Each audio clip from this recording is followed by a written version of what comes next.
I'd like to welcome Mikey and Jeanie to the Wayward Muse podcast. They lead the team at High Road Kitchens, an organization that presents the opportunity to build a new, more equitable and sustainable industry for all. How are you two doing? Doing well, thanks. Great. Thanks for having us. Oh, of course.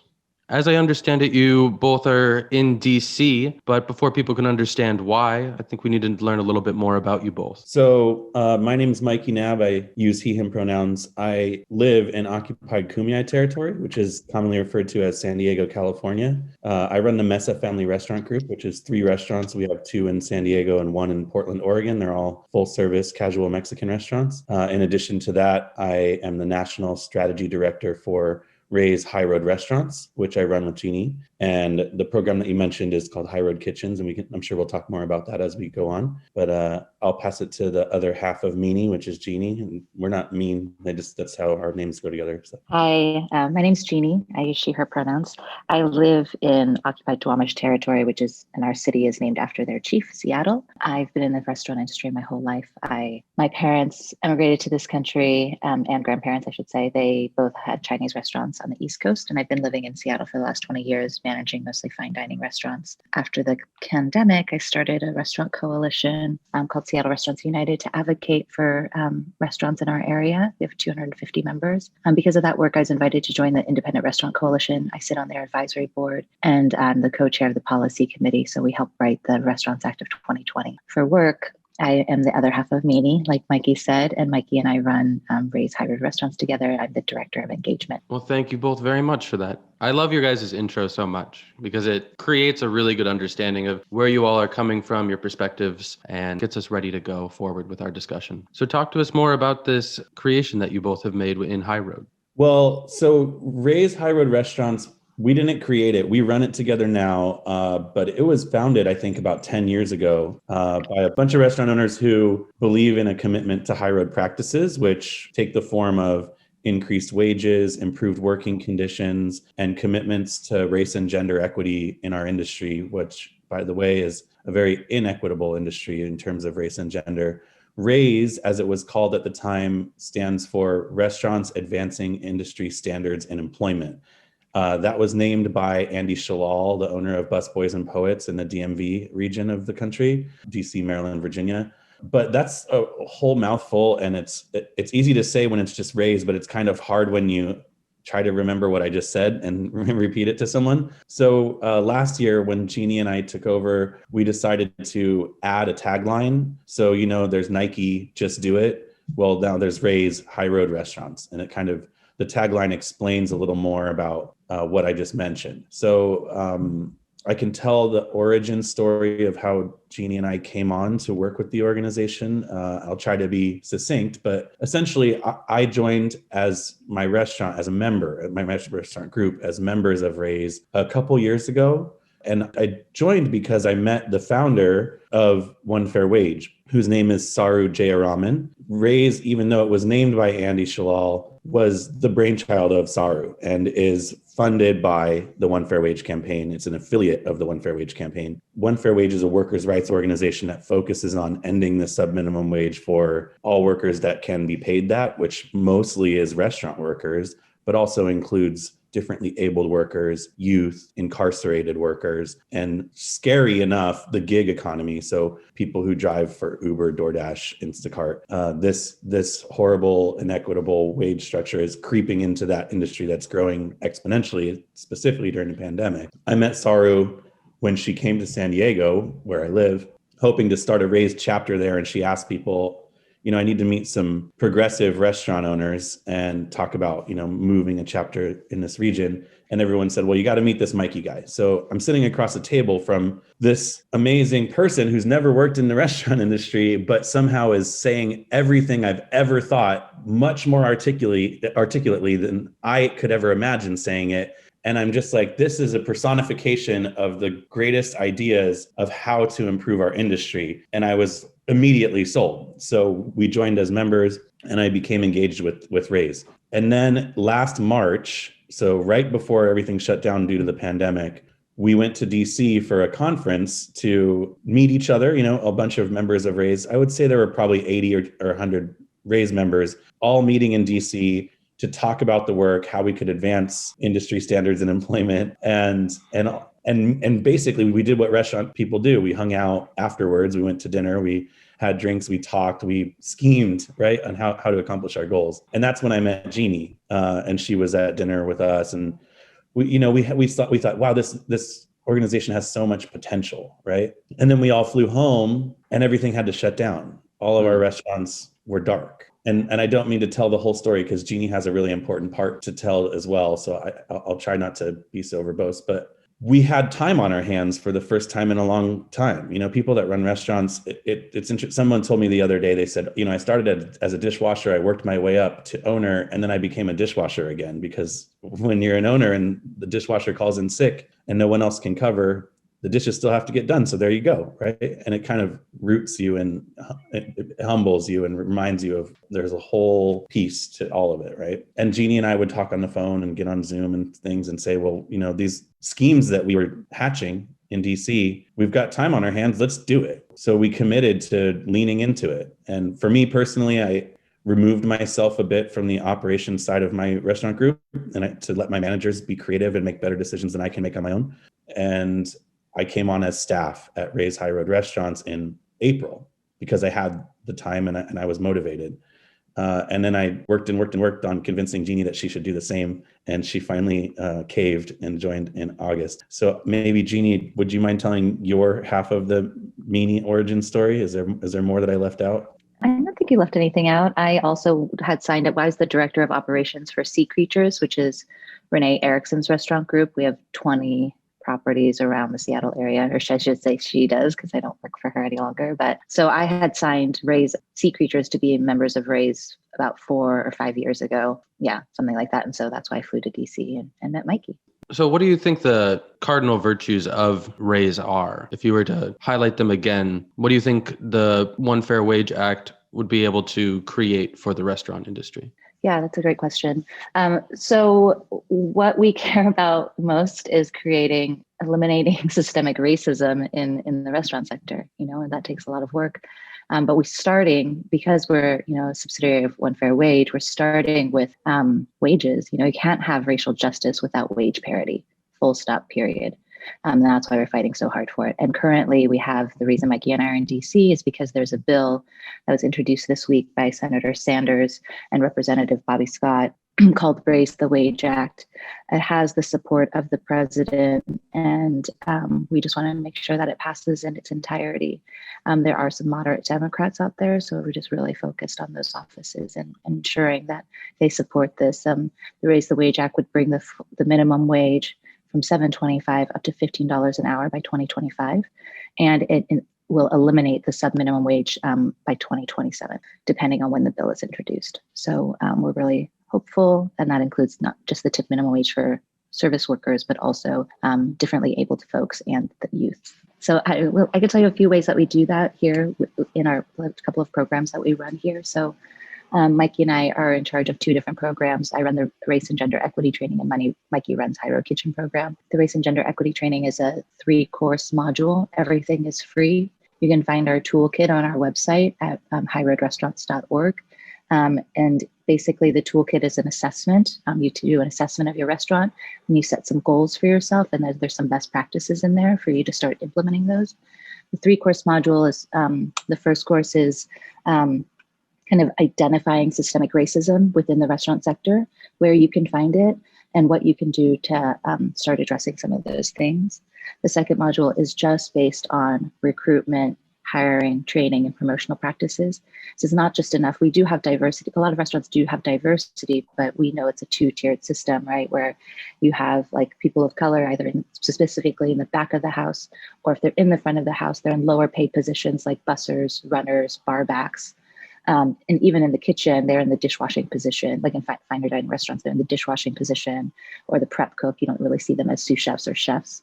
And so what's really important in the second module, we make sure that restaurant owners really look at mobility, like how you have diversity in your space. How are you creating ladders of mobility to make sure that there's representation and leadership? So that's where the real change is going to come. And then the third module is about work culture. So now you have these folks in the space. How do you continue to make sure that they have a space where they're thriving? And we found a lot of success with the program. And what we're doing after is just continuing to keep folks together so that they could stay in a cohort and continue to be in community with each other and continue to learn from each other. And it's been really, really great so far. And we're hoping to stay in contact with these folks so that we can collect real data on the practices that are working. I think that's in a nutshell. Mikey, do you want to talk about High Road Kitchens? I love talking about High Road Kitchens. So High Road Kitchens is a program that we conceived of in response to COVID. Right after Meanie got back from DC to our respective cities and everything had to shut down, we realized that there were some immediate challenges that needed addressing. And there were three that we identified immediately: feeding people who were food insecure, which there were a massively growing number of those folks who were for the first time food insecure. Maybe folks didn't even realize that they were entering into that community. So feeding people. The second is employing people who had been laid off, furloughed, or had their hours significantly decreased because of the crisis. And then really supporting and amplifying the work of independently owned restaurants that had made commitments to high road employment practices. So we developed a public-private partnership.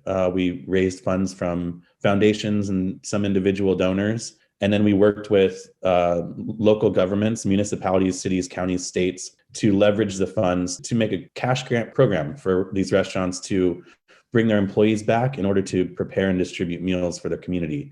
Most of them did it on a sliding scale, a scaled payment model, where you could choose to pay $0 for your meal if you're someone who's food insecure.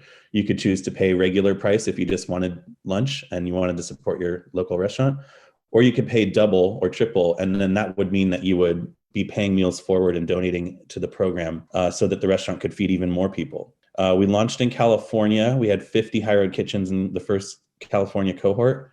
My restaurant was the very first High Road Kitchen. I made myself the guinea pig so that if there were any challenges, I would have to be the one to live through that. And there were some, but we learned, and as we built more, we addressed those and made it a smoother operation. But on April 22nd, we started and we had a commitment of 500 free meals. And so many people in my community paid extra for their meal, or they simply smashed that donate button because there were two kinds of people. There were people who were hungry to eat and people who were hungry to help. And the program feeds both of those hungers. And so many folks in my community donated meals through the program that I had a 500 meal commitment on April 22nd. By May 22nd, 1 month later, we were committed to 2,600 meals. The program was meant to be 8 weeks long. That was how much funding we had to support the employment of the employees who were brought back. But because of that scaled payment model at my restaurant, we ended up going all the way from April through the end of the year last year. So essentially 8 months instead of 8 weeks. And we served 7,600 free meals over the course of the program. So we leveraged those philanthropic dollars that we had raised through donors. The meals ended up costing less than $1 each because our community supported it. And the best part was that third challenge that I said we were trying to address, which is supporting and amplifying restaurants that make these high road commitments. Those donations don't go to raise high road restaurants or to One Fair Wage or to the state of California. They go to me. They go into the restaurant's bank account. And on April 22nd, when we started, we had been closed for 6 weeks. This is how I refilled my walk-in. This is how I brought employees back to prep. So we ran like $40-something thousand through the program, even though the grant was only $5,000. So it was just exponentially supported by our guests and our neighbors. And that was an unexpected sort of beautiful element to it. So those are the three immediate challenges we're trying to solve and address with the program. But the longer term goals are also a set of three. It's save restaurants, increase wages, because why save restaurants if you don't save their employees too? That's what makes our industry magic. And the third is to create this network, this sticky network of restaurant owners across the region, across the state, the city, the county, the country, who are committed to race and gender equity, right? And that's why there's also a number 3 in the 3 commitments that the restaurants make to join the program. Free meals is one commitment.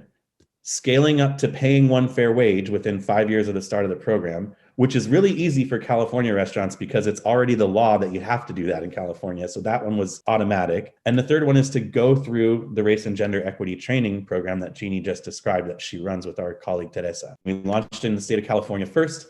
Then we did New York City, which it's a heavier lift because those restaurants had to actually commit to increasing wages. There is still a sub-minimum 2-tiered wage system in New York City. So we have 100 restaurants in New York City that have made these commitments. Then Boston, we have 35 restaurants in the city of Boston.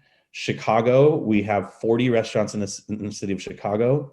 I'm launching in Detroit next week with the program. And we have 1 restaurant in New Orleans and 1 restaurant in Austin, Texas. These are our beautiful outliers that made the program work without us pushing it as a public-private partnership in their region. So it's so exciting to talk about and to see these restaurants become a community with each other. I'm really, really impressed with all of them, but I want to call out the Chicago cohort because they've been like so inspirational. We've got a email chain where all of them are on it. These are people mostly who have never met each other before, and suddenly they're best friends. They're posting each other's menus. They're sharing photos and videos. They're helping each other program their POS so that they can offer them meals for free, because restaurants are good at finding customers who have money to pay for food. They're not so great at finding people who can't afford it, but they're all helping each other. And it reminds me and Jeannie, and we don't like to speak for each other, but I know she feels this way, of why we're in the hospitality sector in the first place, of what can happen when people commune over food, have conversation with each other, and you just get more honesty in those spaces. And so that's been, I feel like the right work found me. I know how to run restaurants, but now I'm in this weird political space and I'm doing a lot of advocacy, but I'm rooted in this feeling of community. And that's really it's the most incredible thing to see these restaurants help each other. And it makes me excited to do my work every day.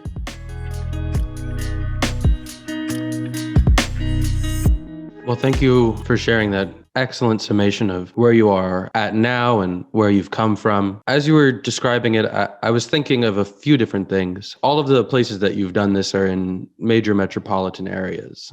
Restaurants have different challenges in more rural areas where they might be one of 3 restaurants, and to commit to that higher wage might price them out of the competition, where the competition is very comfortable paying $2.73 an hour. And in order to get to that high wage, just to commit to high road, they would be creating a disadvantage for themselves from strictly a market standpoint, which I think more drives and points to the need for federal legislation than it does to say that it isn't feasible. What we have to do is even the playing field so that all restaurants can become equitable. And it does begin with wage, because you can say, oh, well, I'm going to make sure that I have these practices in place. But if people can't afford to have a standard of living, then they're not going to have the motivation to try and fulfill the other obligations. Yeah, you're exactly right. You answered your own question. I want to be clear, though, people can make it work, but I understand if you're a mom and pop place and you're just like, you're in the kitchen cooking the food, or you're, bussing the table. It's like, you might not have the time to just sit down and figure out how to make that wage model work. And totally understand that. That is why it needs to be mandated by law. So everyone does it and all the boats rise together. I want to be clear that to be a Ray's High Road restaurant, you do not have to pay a full minimum wage to be a part of our organization, to be a member, to be invited to our calls.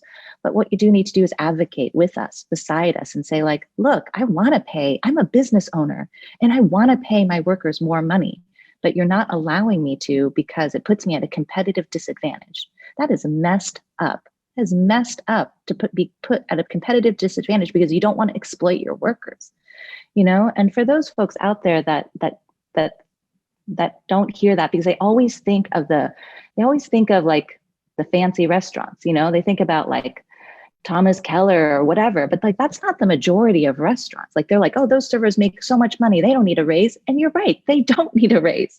But that's not the majority of restaurants. The majority of restaurants are these mom and pop places all over the country, and they're chain restaurants and franchises and dive bars and diners. And in those places, we know there's mostly people of color and they are living below the poverty line. It is unacceptable. And if you posted a freaking black square, you need to step up and advocate for this law to be mandated. We know that Black women make $5 less per hour than white tipped men. It's unacceptable. And in New York City and in Boston, it's $8 an hour. That's Mikey loves to tell how it's like over the course of 20 years of your career, that's over $300,000. Now we're talking about intergenerational wealth. That is a house that we are robbing Black women of, and it needs to stop today. How can we, as just an average restaurant worker, what steps can we take to help support this measure? We have a sign-on letter. This one is for restaurant owners, but it's at highroadrestaurants.org/petition. There's another one for restaurant workers that you can find at onefairwage.org. Either one of those letters, if you're a restaurant owner, go to the one first URL that I mentioned. If you're a restaurant worker or simply someone that likes to eat at restaurants and wants to see the people who prepare your meal for you and serve you food make a livable wage, go to onefairwage.org and sign the letter. And it will automatically send that letter to your representatives. Once you fill out your address, it knows who your Congress members are and your senators, and it sends them off. And we need millions of people to sign those letters. We need the senators who are Democrats but lean a little more conservative to hear that this is needed, not just for restaurant workers, but for restaurant owners for that exact reason that Jeannie mentioned. I couldn't imagine having a restaurant in Arizona and trying to pay my workers a fair full minimum wage with tips on top and not being able to do it because the low road employer down the street can artificially keep their prices low by leveraging low wages. I couldn't imagine how frustrating that is. And I'm fortunate because my restaurants are in California and Oregon where it's mandated. So there's a level playing field. So my menu prices reflect the true cost of food and hospitality. And the chains that Jeannie mentioned, right? IHOP, Olive Garden, they know that it works because they have restaurants in the 7 states that are one fair wage states. There are Olive Gardens in California, Nevada, Oregon, Washington, Minnesota, Montana, and Alaska. All 7 of those states have mandated one fair wage. And if they weren't making money, they would leave. Olive Garden is owned by the biggest private restaurant company in the world. It's publicly traded. So they have their motivation is to increase shareholder value. Their motivation is not to invest in their people. Their job is to maximize profits. Profits are good. We're down with that. That's why we support each other in our network. But profits at the cost of the humans who prepare and serve the food to the communities in which they operate are not good. So we say people over profit. Really what we mean is people and profit.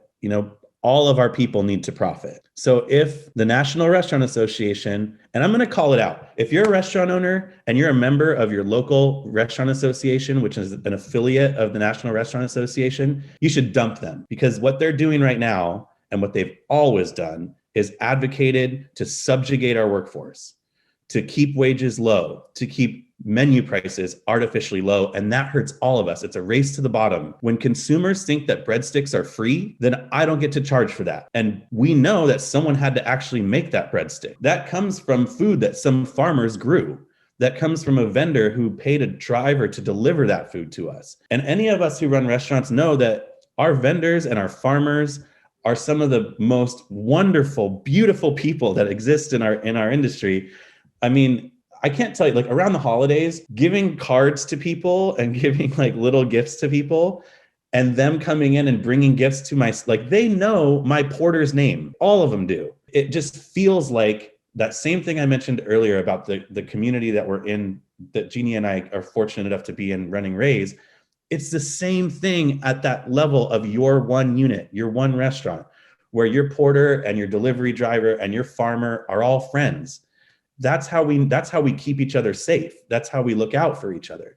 And these giant companies and the National Restaurant Association do not speak for that. They do not know that magic, right? If you're a member of your restaurant association, you are funding lobbyists who are in DC like Jeannie and I are right now, but Jeannie and I are fighting for the Raise the Wage Act. We're fighting to help keep our employees across a sector that employs almost 14 million people, that's pre-COVID. including our kitchen employees, which never get talked about in these conversations about wages. We're fighting to raise their wages and to improve working conditions and to make sure that we're not at a competitive disadvantage if we want to do so. The other folks, the other NRA, the National Restaurant Association, they are our opposition. They are doing the opposite of that right now. They do not speak for us. So if you're a member of your restaurant association, dump them and join the Independent Restaurant Coalition. They are fighting for the Restaurants Act, which humble and modest Jeanie here wrote. She was one of the authors of the Restaurants Act. It's $120 billion direct grant payments to independent restaurants. And you know why the National Restaurant Association doesn't fight for it? Because it prioritizes independent restaurants instead of chains, instead of Darden, right? So I went off on a tangent and I'm sorry, but I feel strongly about that. And I would love to see them disempowered. And the truth about what the National Restaurant Association actually is, that story needs to be told. I think, Mikey, one of the things that you mentioned that I think is important to note is that, and I think for your listenership might be good, is that knowing that the National Restaurant Association is putting, I don't even know how many of dollars to continue to exploit our workers, and what they're doing is force feeding lies out there, then all you need to do is look at the 7 states that Mikey mentioned.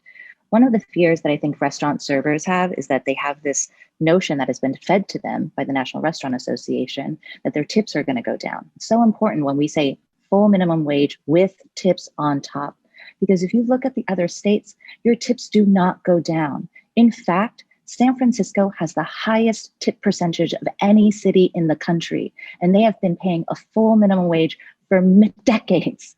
So it is not true. It is literally a lie that the National Restaurant Association is spreading to our workers so that they can continue to exploit their workers. That is unacceptable. I was speaking to Josh Harris last week, and he's based in San Francisco. Love him. He's a great thinker, a very wise and creative man. Amazing human. Yeah. And I was discussing this same thing with him when we came to the question of what should change about the industry. And he said, well, we should stop hiding behind the lie that things just would be irrevocably damaged if we raised the minimum wage and gave a living wage and a life worth living to our employees, because we've been doing this in San Francisco for ages and it's working and we're doing fine.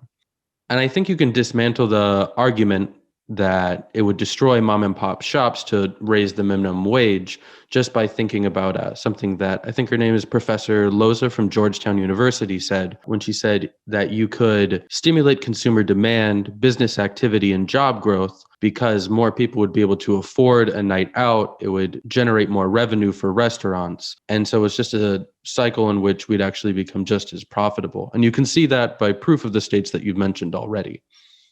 That's right. That's exactly right.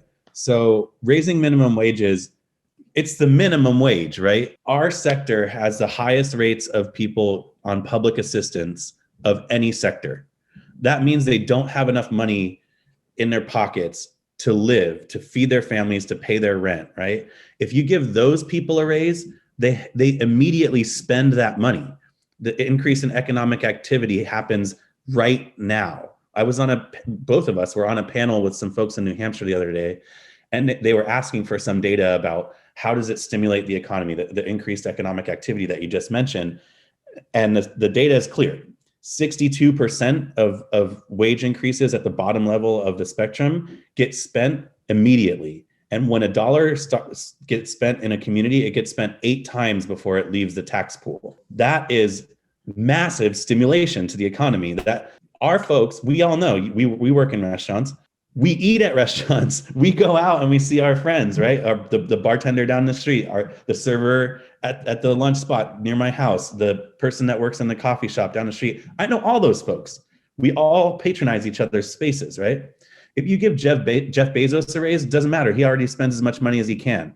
He cannot figure out a way to spend more money to stimulate the economy if you give him a raise. But if you give millions of workers, I believe that the Raise the Wage Act that would raise the federal minimum wage to $15 an hour and eliminate the sub-minimum wage would give 35 million Americans a raise. That's 10% of our population, of the whole population, not the working age population, the whole population. So that money gets spent right away. Definitely restaurants will see an increase in sales. And to Jeannie's point earlier, I had a friend on a call the other day who said, what happens to your tips if you raise the minimum wage all the way? And I said, well, when you go to eat in San Francisco or Seattle or Los Angeles or Las Vegas, do you ask the server or the bartender if they make a full minimum wage? And then when they say yes, you decide not to tip them? No, nobody has ever done that. You just tip. That's the culture in America. So tips do not go away, right? And I should mention, in 2018, the Fair Labor Standards Act was passed again through Congress. It has to be repassed every few years. The Fair Labor Standards Act was first passed in 1938 in the FDR administration. It established a minimum wage. That's where the minimum wage comes from, 1938 legislation. In 2018, a budget rider was added to it. That said that tips are the property of workers. Owners cannot touch tips. But if you pay a full minimum wage to everybody in your restaurant, you do not take advantage of the sub-minimum wage, you can mandate a tip share that includes the back of the house. Meaning, finally, cooks and dishwashers can see some of the increased income that comes from tips during a busy shift. I'm a front of the house person mostly. So, I started in the kitchen, but they kicked me out pretty quick. So I remember a lot of Friday and Saturday nights when we were in the weeds all night long and we worked really hard. We put our heads down and we crushed, and we made $400 or $500 in tips. But we were not allowed to talk about that in front of our kitchen employees, in front of our team members who work in the hottest zone in the world, right? And they're the ones that allow us the opportunity to interact with our guests in that way. We were not allowed to talk about how we made so much money because they made the same amount of money that Friday or Saturday night when they were sweating their buns off as they made on a Tuesday day shift. When you pay one fair wage in this country, you can allow the kitchen to enjoy part of that increased wage, and you raise a ceiling for half of our workforce. There are 2 states where that's not true. I have to make this caveat. New York and Massachusetts have archaic state laws that supersede that budget rider on the Fair Labor Standards Act. So we're working to change that. We have state level legislation in both of those states that would change that. But the Raise the Wage Act would mean we wouldn't have to work on that in those states. It would do this for the whole country. So it lifts all boats. I like that saying a bit. But it's also, the misinformation about save our tips is a big old lie. And we just want to make sure that people understand that. Dishwashers at my restaurants walk home with over $20 an hour. Servers at my restaurants make more than $40 an hour. So, and we pay one fair wage. We have for many, many years. And I can speak to that as well. I personally work for a restaurant where the way that we've addressed it, and it could be a model that others use, is we keep our menu prices the same, but we just add the same service charge that you would get. And the immediate fear that people have is, okay, so the service charge is already on there. You're not going to make any money on top of that. And and we've done this where we provide excellent service and we create the right experience. And that's so cherished by people, especially during this time, that we're seeing closer to a 30% to a 35, 40% tip percentage. I managed a shift the other day where my servers walked out with almost 50% tip wage increase. And so they're making that minimum, above minimum wage for their services as a front of house staff member. The back of house is being paid an equitable amount, all from that service charge. And that's sustainable and gives people the idea that this is what they should be paying on a bill. They don't get the sticker shock of seeing, oh, now my pasta dish with shrimp is $30 to make an equitable restaurant. They're seeing my pasta dish is $25, but because the service charge is included, everyone's covered. So that might be a way to ease guests' understanding of what it costs to truly run a restaurant. Yeah, Jeannie, would you mind talking about the 3 service models that we like and why implicit bias is important to think about? Yeah, sure. So we recommend one of 3 business models.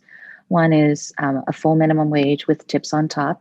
That allows you to tip pool with the front and back of the house. What it also does is that it raises the full minimum wage, because we know in full minimum wage state, sexual harassment decreases by 50%. And why is that? Because in, I used to work in Pennsylvania, I had to work for $2.83 an hour, $2.83 an hour. My paychecks were zero, that like covered my taxes. So I knew that I worked for my tips. So what did I have to do as a woman? I had to tolerate so much inappropriate customer behavior. But now in Washington, I get a full minimum wage, and I'm like making that $15 an hour. And if somebody is inappropriate to me, I can be like, buzz off, because I know I'm not living just for the tips that are given to me from a customer. So we get rid of that with paying everyone a full minimum wage.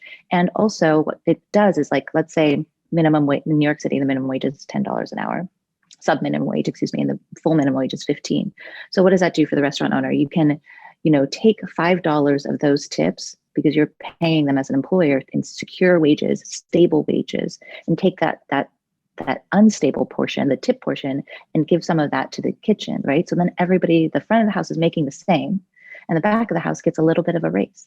So that's what Mikey was talking about, the tip sharing. And then the other model is the service charge model that you mentioned. So everybody gets paid a full minimum wage. There's a service fee that's placed on top of that, and that money is distributed however the owner would like amongst the team. And then the last model is service or hospitality included, where it's just everything is baked into the price. We do find that model is not as preferred by a lot of restaurants, just simply because of what you said, where it's just like there's a way Americans think about keeping like the price of the dinner separate from the gratuity. And so, that does add some sticker shock for folks. So I think the first two models are the ones that most of our members use. And I will say also, personally, I like the service charge model, even though I don't use that at my restaurants right now. But Jeanie mentioned earlier a statistic about Black woman tipped workers making $5 less an hour on average in this country than their white male counterparts. That's not because, and I want to disabuse any of your listeners from the idea that if you're a harder worker, you can overcome implicit bias. If the data shows that across the board nationally, this is the case, there's a $5 gap per hour. $5 an hour is a lot. That's not because you're a better server or Black women are not good servers, right? That's insane to think that. So it is implicit bias, meaning that people do this without knowing it. It's subconscious. You tip less because of whatever frame of reference you have, whatever your personal perspective, the systemic racism that you've been grown in as a person. So for me, I prefer the service charge model because it eliminates that opportunity. And then also Jeanie mentioned that you can tip share or spread service charge tips around as the owner likes. There's a thing that some of our members have done, and a lot of people I've talked to recently have been discussing, which is they've democratized how the tips or the service charges are distributed. So they get their kitchen employees and their front of the house employees to come together and agree on what is a fair spread, right? Should servers that have been here for 10 years make the same as someone who's brand new to serving, and that person make the same as a busser, and that person make the same as a line cook or a prep cook? Most places the answer would be like, no, I don't think that's fair. So they come up with point systems. If you're new, you start with 1 point. For every year you gain a half a point, or for every position you've cross-trained in, you can gain a half a point. And there's all these cool, dynamic ways to think about it. And the beauty of democratizing it, letting your staff choose, is that as an owner operator, you're no longer dictating anything, right? You get to step away and say, look, that's your money. You guys figure it out. Once you've agreed, I will then logistically implement what you've agreed upon. And we can check in with each other every 6 months, right? Check in every year. We have another voting opportunity. And to me, that is amazing. It's a beautiful system to do that. I plan to probably try to democratize the distribution in my restaurants very soon because I'm so inspired by this idea. And it creates solidarity among your workforce, and it improves worker power, right? It improves restaurant workers' ability to negotiate their outcomes, right? Their professional outcomes. This is what a professionalized industry looks like. To me, I think we like to say every human is essential and every job has dignity. And to me, if these are essential workers and dignified workforces, they should have a say in the way that, because there's this weird thing in our industry where we expect our customers to pay our employees directly, that they should have a say in how that's distributed. And I love seeing it. I love to see it. Hey, that's so great. I realized that you asked me to talk about the implicit bias and it just like slipped out of my mind. But I think one thing to highlight and just to really bring that piece home is that, and this is going to be like personal work to your listeners out there, but think about it. If a Black woman comes to your table and she's talking to you about wine, just be honest with yourself. Do you think that she has as much knowledge as the white man, that sommelier that comes to your table? There is an implicit bias there that we're raised with, and it's unacceptable. And that's what the service charge does, is it just eliminates that, and we know studies have shown that people of color are tipped less than white folks. So. Okay, and finally, I know we're belaboring this point a lot, but it's like fascinating. Jeanie and I talk about this for fun too. So some restaurants, the service charge model doesn't work. Like what you mentioned earlier, the rural restaurants, or there's a whole show called Diners, Drive-ins, and Dives, right? Like those places, the customer does not expect to see a service charge, right? We were looking up the best restaurants in West Virginia because those Senate Democrats who are lean conservative, one of them's from West Virginia. His name's Joe Manchin. So we're trying to find restaurant owners in West Virginia that can help us make the case to Joe Manchin that a raised minimum wage would be a good thing. We were looking up restaurants. What are the best restaurants in West Virginia? And the first one on the list was called Hillbilly Hot Dogs. That's true. That's the first one on the list, which probably tastes amazing. I mean, look, if they made the story for the best restaurant in West Virginia, it's probably one of the best hot dogs you could have. I'm certain that their customers would not expect to see a service charge on their bill. So that's why Jeanie and I both, we support and understand the need for the three different models: tips on top, service charge, and hospitality included. Depending on the way your operation works, one of those can be right for you. I mean, definitely want to just belabor one more thing on that. If you're doing the tips, we definitely encourage you to do the tip pooling even if it's just with the front of the house, because then you eliminate the kind of, again, the implicit bias that can be present, so that every server has the opportunity to make the same amount of money regardless of their race or gender. And to touch on that one briefly, I've worked for the Land and Sea department, and several of their restaurants have a tip share program based on points. There's a statistic out that replacing an employee costs, just a regular server costs about $2,000. Just from training, from everything else, you're spending $2,000. If you create a point system that has longevity built into it, you're eliminating a lot of turnover because you're incentivizing them to stay.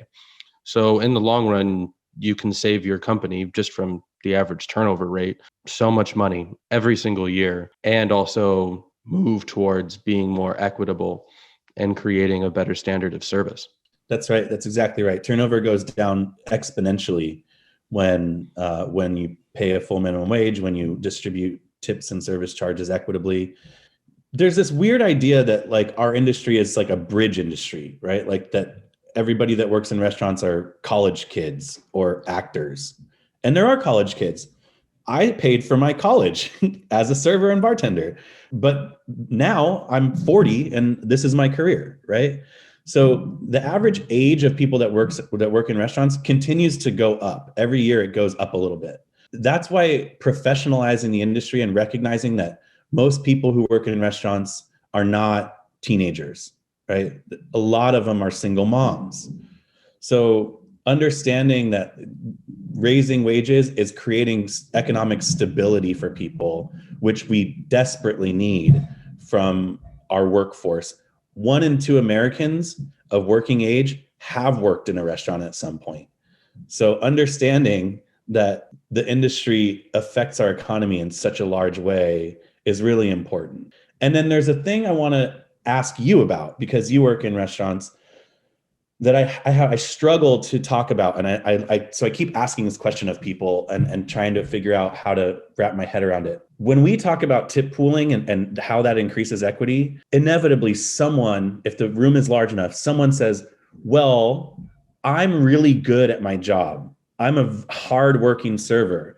And I know that if we tip pool, everyone else is going to be lazy. And then I have to share my hard-earned money with the lazy people. What do we do about that?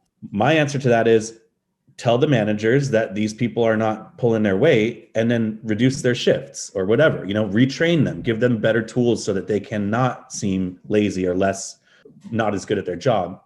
Do you see that bearing out in your experience in restaurants? Do you see that, like, because I know you manage restaurants too, so do you see that if someone is underperforming and they don't deserve, quote unquote, to be part of the tip pool in the way that it's set up, that it is the manager's responsibility to address that?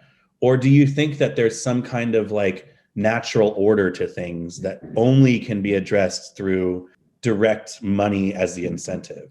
I would say the best way to go about it is to lay the onus on your manager team and to be comfortable knowing that everyone will make a livable wage, because it's a matter of empathy at that point. That person saying, well, I make us the most money. Actually, the prep cook makes you the most money, because if you didn't have someone coming in at 8 a.m. to start the bread that everyone gets to eat for free and to chop all the onions that go in every single dish, because in a restaurant, we all know everything has onions in it. If you have an allium allergy, I'm so sorry.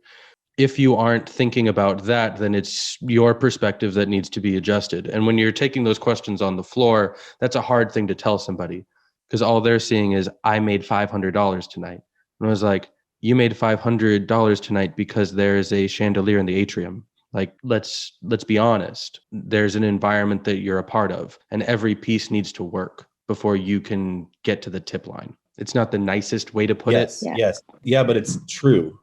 I think the other thing to that you touched on, and I want to just expand upon a little bit, is this team, the mentality that, you're crushing your section, and then not think about the whole restaurant. Like, if the other servers, like, we need to lift each other up, right? Like you said, the manager is there to provide the tools for us all to be successful. And that's right. And if you're an awesome server, you should be sharing those tools with your colleagues, because what happens if I'm crushing my section and Mikey is going down in flames, all of those people are never coming back to our restaurant. What does that mean? Then instead of having 6 tables, 100 guests, now I only have 50 guests because Mikey's suffering, So if we all look at the restaurant together as a community, as a whole, then all of those people are going to come back, and that's going to affect my tips moving forward, right? Like, I can't just think about today. I have to think about my career, right? And so if everybody is successful, again, it's like the all boats rise thing. If we're all working together and I'm an awesome server and I see like those tables need to be watered, I should go water them, right? Like, what is that? That doesn't even make any sense. Like, of course I'm going to go do that, because that's just, I want those customers to come back. Couldn't have said it better and myself. I just like taking care of people. You're in the right industry and you're in the right place. Well, I want to thank you both for sharing your insights and for opening my perspective on the structure of restaurants and how we can improve. There's one question I've asked every guest that's been on the podcast and will ever be on the podcast. And I think we've covered almost all the points, but to do it succinctly, I'd like to go back.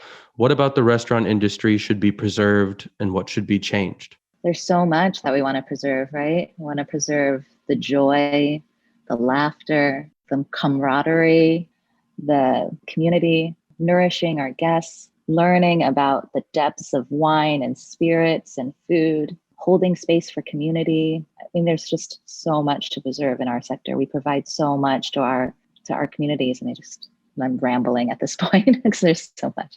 Mikey, do you want to talk about what we should change? Yeah, but I do want to root it in all the things you just said. So the beauty of the industry, right? Like celebrating everyone's wins, helping people feel better when they've experienced a loss of some sort, a loss of a job, a loss of a loved one. We come together as community over food. And that's what community restaurants are all about. And that, to echo Jeannie's point, that's what needs to be preserved.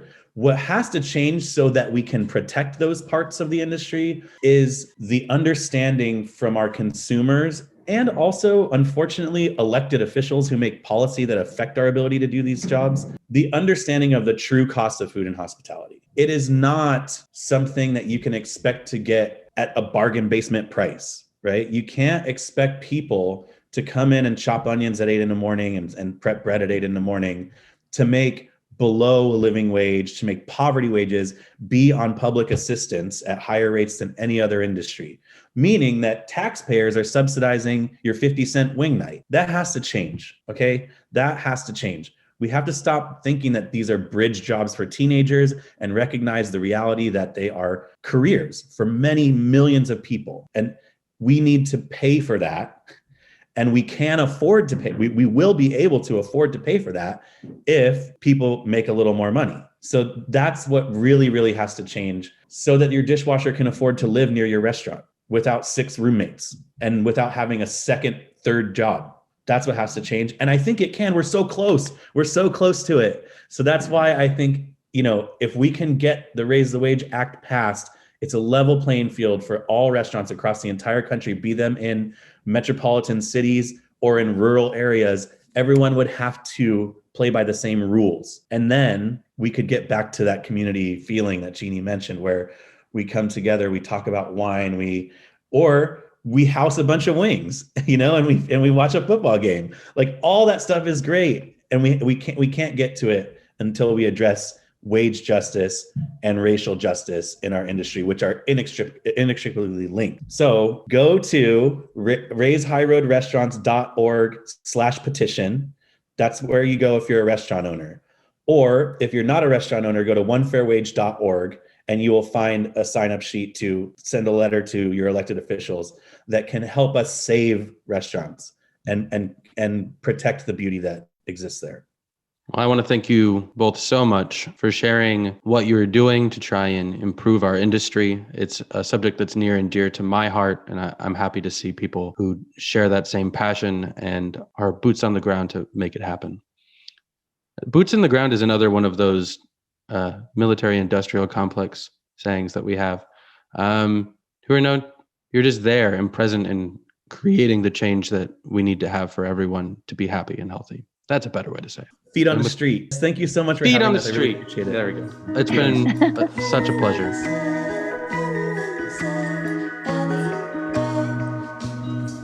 Thank you for tuning in. To find more insightful content, head to yourwaywardmuse.com. And remember Mikey and Jeanie's call to action to contact your representatives to give restaurant workers a more equitable wage. Visit One Fair Wage for more details. We'll see you in a couple days with Josh Harris of Trick Dog. Cheers. Bye-bye. Bye-bye now. Bye-bye.